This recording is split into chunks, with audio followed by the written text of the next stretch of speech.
संपूर्ण सत्यनारायण व्रत कथा एवं पूजन विधि। चतुर्थ अध्याय। श्री सूत जी बोले, श्रेष्ठ मुनियों, अब मैं पुनः आगे की कथा कहूंगा, आप लोग सुने। प्राचीन काल में उल्कामुख नाम का एक राजा था। वो जितेंद्रिय, सत्यवादी तथा अत्यंत बुद्धिमान था। वो विद्वान राजा प्रतिदिन देवालय जाता और ब्राह्मणों को धन देकर संतुष्ट करता था। कमल के समान मुख वाली उसकी धर्मपत्नी शील, विनय एवं सौंदर्य आदि गुणों से संपन्न तथा पतिपरायणा थी। राजा एक दिन अपनी धर्मपत्नी के साथ भद्रशिला नदी के तट पर श्री सत्यनारायण का व्रत कर रहा था। उसी समय व्यापार के लिए अनेक प्रकार की पुष्कल धनराशि से संपन्न एक साधु नाम का बनिया वहां आया। भद्रशिला नदी के तट पर नाव को स्थापित कर वह राजा के समीप गया और राजा को उस व्रत में दीक्षित देखकर विनयपूर्वक पूछने लगा। साधु ने कहा, राजन, आप भक्तियुक्त चित्त से यह क्या कर रहे हैं? कृपया वो सब बताइए, इस समय मैं सुनना चाहता हूँ। राजा बोले, हे साधो, पुत्र आदि की प्राप्ति की कामना से अपने बंधु बांधवों के साथ मैं अतुल तेज संपन्न भगवान विष्णु का व्रत एवं पूजन कर रहा हूँ। राजा की बात सुनकर साधु ने आदरपूर्वक कहा, राजन, इस विषय में आप मुझे सब कुछ विस्तार से बतलाइए। आपके कथनानुसार मैं व्रत एवं पूजन करूँगा। मुझे भी संतति नहीं है, इससे अवश्य ही संतति प्राप्त होगी। ऐसा विचार कर वो व्यापार से निवृत्त हो आनंद पूर्वक अपने घर आया। उसने अपनी भार्या से संतति प्रदान करने वाले इस सत्यव्रत को विस्तार पूर्वक बताया तथा जब मुझे संतति प्राप्त होगी तब मैं इस व्रत को करूंगा। इस प्रकार उस साधु ने अपनी भार्या लीलावती से कहा।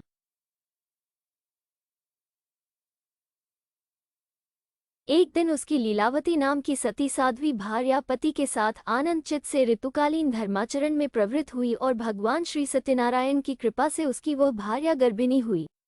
10वें महीने में उससे कन्यारत्न की उत्पत्ति हुई और वह शुक्ल पक्ष के चंद्रम की भांति दिन प्रतिदिन बढ़ने लगी। उस कन्या का कलावती ये नाम रखा गया।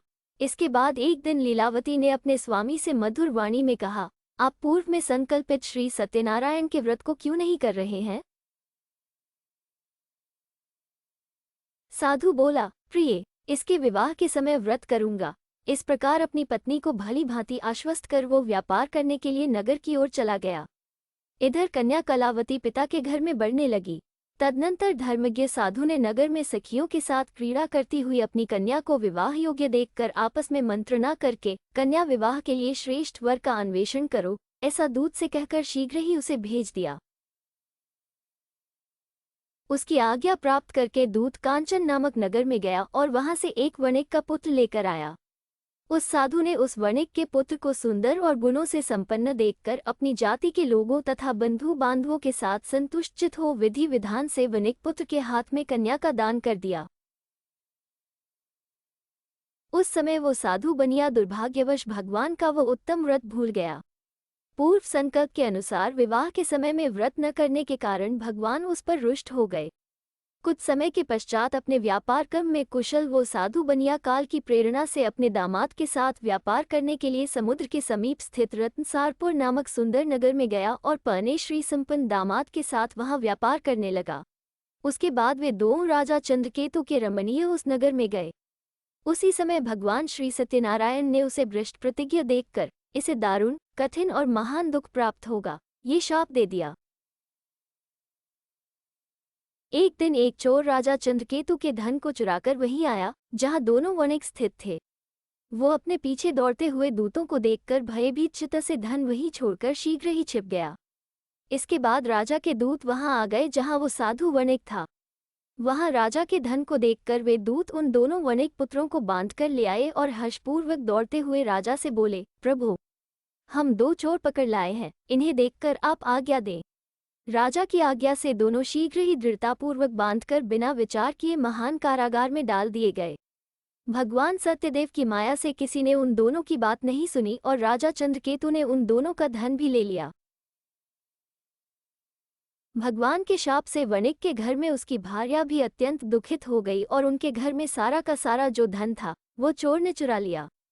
लीलावती शारीरिक तथा मानसिक पीड़ाओं से युक्त, भूख और प्यास से दुखी हो अन्न की चिंता से दर दर भटकने लगी।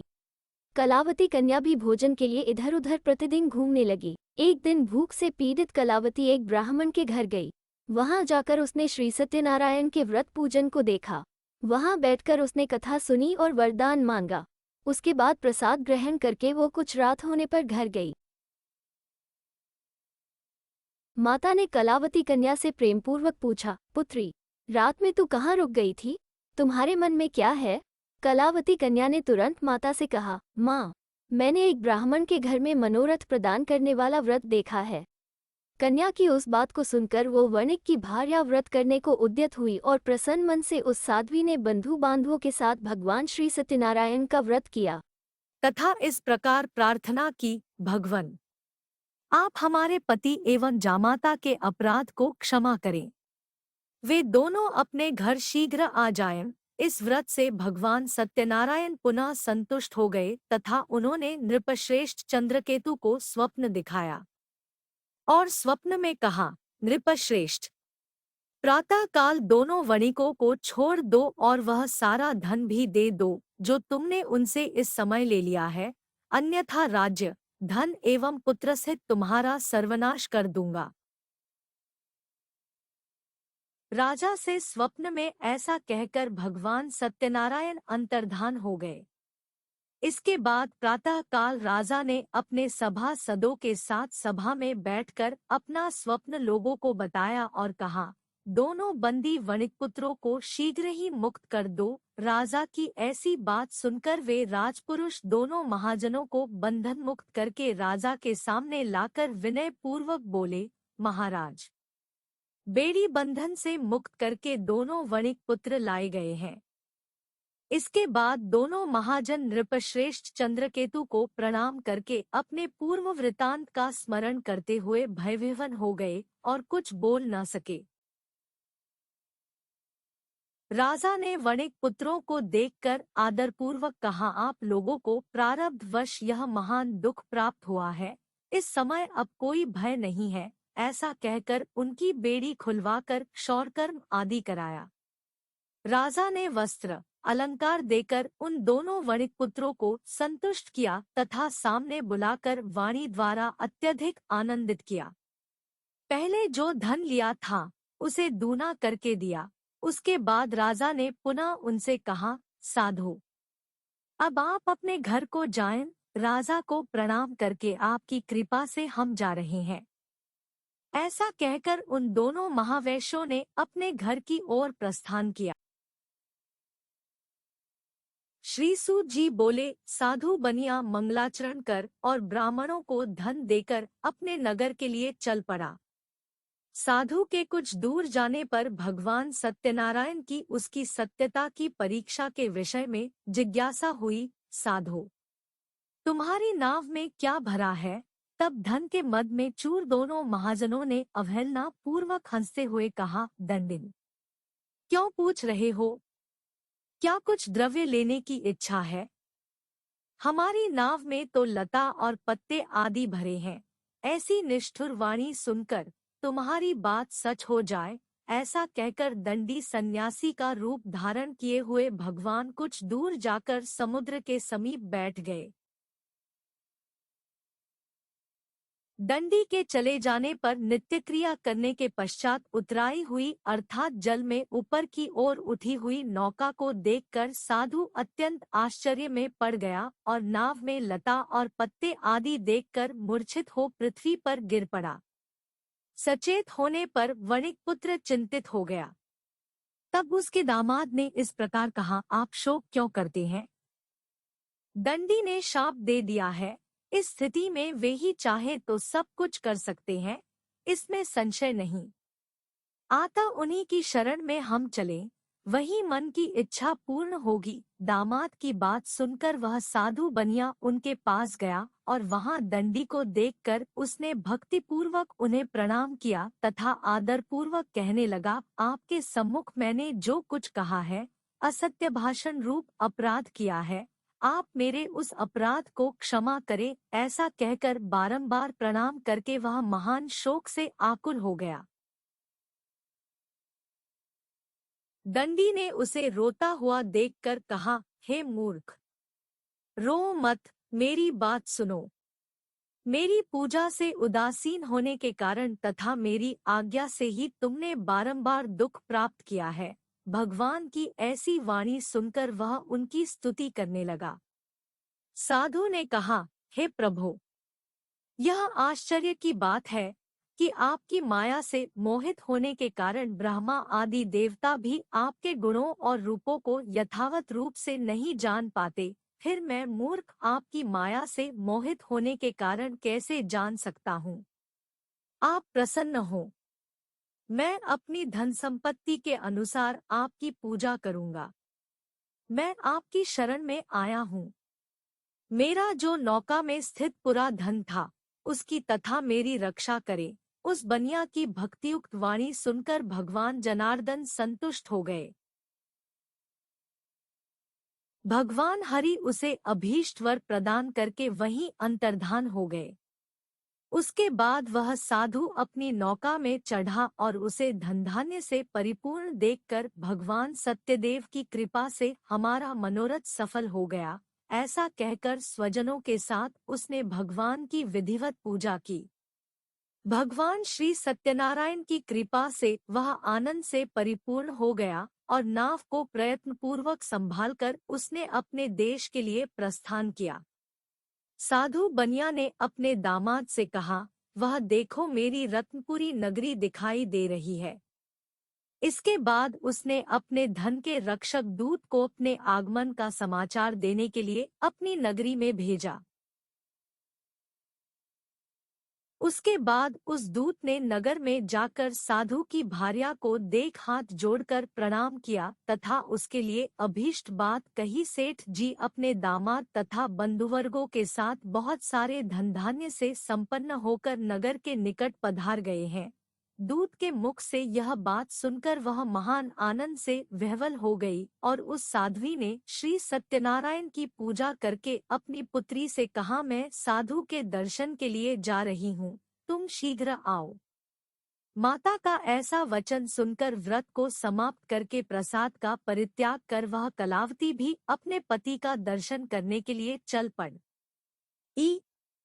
इससे भगवान सत्यनारायण रुष्ट हो गए और उन्होंने उसके पति को तथा नौका को धन के साथ हरण करके जल में डुबो दिया। इसके बाद कलावती कन्या अपने पति को न देख महान शोक से रुदन करती हुई पृथ्वी पर गिर पड़ी। नाव का अदर्शन तथा कन्या को अत्यंत दुखी देख भयभीत मन से साधु बनिया से सोचा, यह क्या आश्चर्य हो गया। नाव का संचालन करने वाले भी सभी चिंतित हो गए। तदंतर वह लीलावती भी कन्या को देखकर विह्वल हो गई और अत्यंत दुख से विलाप करती हुई अपने पति से इस प्रकार बोली, अभी अभी नौका के साथ वह कैसे अलक्षित हो गया। न जाने किस देवता की उपेक्षा से वह नौका हरण कर ली गई अथवा श्री सत्यनारायण का महात्म्य कौन जान सकता है। ऐसा कहकर वह स्वजनों के साथ विलाप करने लगी और कलावती कन्या को गोद में लेकर रोने लगी। कलावती कन्या भी अपने पति के नष्ट हो जाने पर दुखी हो गई और पति की पादुका लेकर उनका अनुगमन करने के लिए उसने मन में निश्चय किया। कन्या के इस प्रकार के आचरण को देख भार्यासहित वह धर्मज्ञ साधु बनिया अत्यंत शोक संतप्त हो गया और सोचने लगा, या तो भगवान सत्यनारायण ने यह अपहरण किया है अथवा हम सभी भगवान सत्यदेव की माया से मोहित हो गए हैं। अपनी धन शक्ति के अनुसार मैं भगवान श्री सत्यनारायण की पूजा करूंगा। सभी को बुलाकर इस प्रकार कहकर उसने अपने मन की इच्छा प्रकट की और बारंबार भगवान सत्यदेव को दंडवत प्रणाम किया। इससे दीनों के परिपालक भगवान सत्यदेव प्रसन्न हो गए। भक्तवत्सल भगवान ने कृपा पूर्वक कहा, तुम्हारी कन्या प्रसाद छोड़कर अपने पति को देखने चली आई है, निश्चय ही इसी कारण उसका पति अदृश्य हो गया है। यदि घर जाकर प्रसाद ग्रहण करके वह पुनः आए तो हे साधु बनिया, तुम्हारी पुत्री पति को प्राप्त करेगी, इसमें संशय नहीं। कन्या कलावती भी आकाशमंडल से ऐसी वाणी सुनकर शीघ्र ही घर गई और उसने प्रसाद ग्रहण किया। पुनः आकर स्वजनों तथा अपने पति को देखा।